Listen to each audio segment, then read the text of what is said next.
నేను కడప నుంచి హైదరాబాద్ కి అయితే ఈ ఫ్లైట్ లోనే వచ్చాను మామ. చూసుకోవచ్చు లగేజ్ అంతా దింపుతున్నారు. నేను ఈ ఫ్లైట్ లో నుంచి దిగి బస్ లో హైదరాబాద్ ఎయిర్పోర్ట్ కి అయితే పోతున్నాను. ఆ లగేజ్ హైదరాబాద్ ఎయిర్పోర్ట్ లో నేను కలెక్ట్ చేసుకోవాల్సిన అవసరం లేదు. ఎందుకంటే నేను మళ్ళీ కోయిట్ కి పోయేది ఇండిగో ఫ్లైట్ లోనే. కనెక్టింగ్ ఫ్లైట్ ఉండడం వల్ల వాళ్ళే అయితే నా లగేజ్ నేను మళ్ళీ పోయే ఫ్లైట్ లోకి అయితే మార్చేస్తారు డైరెక్ట్. ఇప్పుడు హైదరాబాద్ డొమెస్టిక్ ఎయిర్పోర్ట్ లోకి అయితే వచ్చేసాను. వాష్రూమ్ కి మళ్ళీ ఫ్రెష్ అప్ అవుదామని. ఫ్రెష్ అప్ అయిపోయినాక నేను హైదరాబాద్ డొమెస్టిక్ ఎయిర్పోర్ట్ లో నుంచి అయితే బయటికి వెళ్ళిపోవాలా. నేనైతే వాష్రూమ్ లో నుంచి డైరెక్ట్ బయటికి అయితే వెళ్తున్నాను.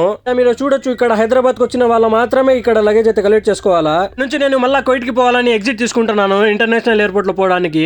కోయిట్ కి వెళ్ళేటప్పుడు క్రిస్మస్ కాబట్టి ఇక్కడ బయట అంతా క్రిస్మస్ ఎంతో రెడీ చేసి పెట్టారు డెకరేషన్. ఇక నేనైతే డొమెస్టిక్ ఎయిర్పోర్ట్ లో నుంచి డైరెక్ట్ పైకి అయితే వచ్చేసాను ఇంటర్నేషనల్ ఎయిర్పోర్ట్ దగ్గరికి. ఇదే చూసుకోవచ్చు మీరు ఇక్కడ ఎయిర్పోర్ట్ లో కిందనే డొమెస్టిక్ ఉంది, పైన ఇంటర్నేషనల్ అయితే ఉంది. నా ఫ్లైట్ కి 3 గంటలే ఉంది కాబట్టి నేనైతే డైరెక్ట్ లోపలికి అయితే వచ్చేసాను. కనెక్టింగ్ ఫ్లైట్ లో వెళ్లే వాళ్ళకి కడప ఎయిర్పోర్ట్ లోనే 2 బోర్డింగ్ పాస్ అయితే తెచ్చేస్తారు. బోర్డింగ్ పాస్ ఇక్కడ స్కాన్ చేసేస్తే మీకు ఏ గేట్ లో పోవాలని చూపిస్తుంది. ఇక్కడ ఆల్రెడీ బోర్డింగ్ పాస్ ఉంది కాబట్టి నేనైతే డైరెక్ట్ లోపలికి అయితే వచ్చేసాను. బాడీ స్కానింగ్ లగేజ్ చెకింగ్ చేపించుకొని చెకింగ్ అయిపోతానే ఈ చిన్న గేట్ లో నుంచి అయితే లోపలికి పోవాలి మామ. మన గేట్ ఎక్కడుందో అని వెతుక్కుంటా నేను గేట్ ఎక్కడుంది అని వెతుక్కుంటా పోతా ఉంటే డ్యూటీ ఫ్రీ అయితే కనపడింది నాకు. ఇదంతా షాపింగ్ ఏరియా. డ్యూటీ ఫ్రీ లో ఇంటర్నేషనల్ సిగరెట్స్ అన్ని అయితే ఇక్కడ అమ్ముతున్నారు.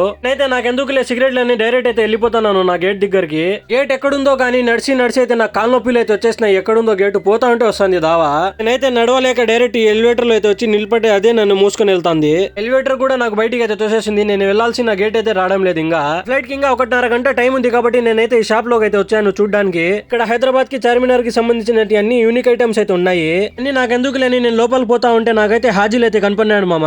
కనపడుతున్న బ్యాచ్ మొత్తం అయితే ఉమ్రాకి అయితే పోతున్నారు సౌదీకి. నేనైతే ఆకలేస్తుందని ఇక్కడికి వచ్చి ఒక బిర్యానీ అయితే ఆర్డర్ చెప్పేశాను. బయట బర్గర్ చూస్తే 550 ఉంది, ఇక్కడ బిర్యానీ 550 ఉంది. ఈ బర్గర్ తినడం ఎందుకని నేను ఫస్ట్ బిర్యానీ హైదరాబాద్ ఎయిర్పోర్ట్ లో అయితే తినేశాను. అన్నం తిన్నాక నీళ్ళు కావాల్సిందే అని ఒక నీళ్ళ బాటల్ అయితే ఇక్కడ తీసుకున్నాను మామ. లీటర్ వాటర్ బాటల్ 100 రూపాయలు అయితే బిల్ వేశాడు. బిర్యానీ తినేసి నా గేట్ దగ్గరికి అయితే వచ్చేసాను. ఇంకా చలో లోపల పోదాం.